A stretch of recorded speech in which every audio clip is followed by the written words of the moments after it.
Good evening. We're in Matthew chapter 18. We're going to be finishing up this chapter this evening. And this is where Jesus tells the parable of the unforgiving debtor.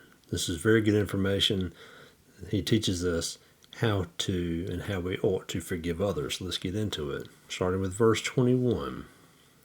Then Peter came to him and asked, Lord, how often should I forgive my brother who sins against me? 7 times? No, Jesus replied, 70 times 7.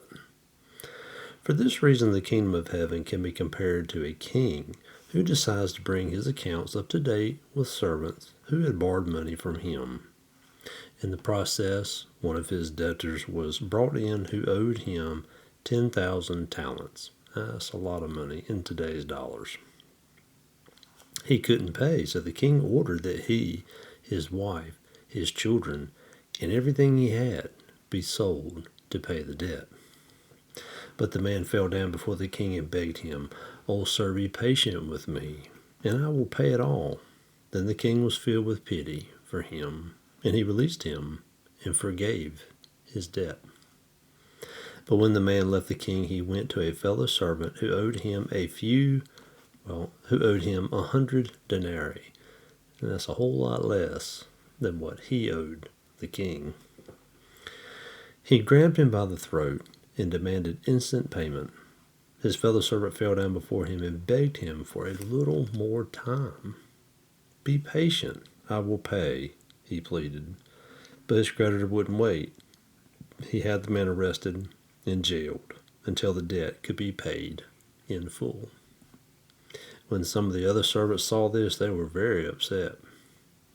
They went to the king and told him what had happened. Then the king called in the man who he had forgiven, and said, "You evil servant, I forgave you that tremendous debt because you pleaded with me.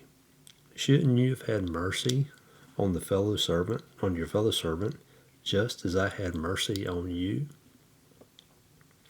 Then the angry king sent the man to prison until he had paid every penny. That's what my heavenly Father will do to you if you refuse to forgive your brothers and sisters in your heart. That's a very powerful parable. I'm so glad that it's recorded in the Gospel of Matthew for us to learn from it. Powerful words on forgiveness and how we should forgive our brothers and sisters just as we expect the good Lord to forgive us. So, again, not my words. This comes from Jesus. So I hope you are doing well. I hope that you had a good weekend, and we're getting ready to head into a week. Uncertainty lies ahead, but with Jesus, we can be confident and know that we're going to be okay in whatever this week holds for us. If you need any prayer requests, let me know. Leave it down in the comments below. Otherwise, we will see you next time. God bless you.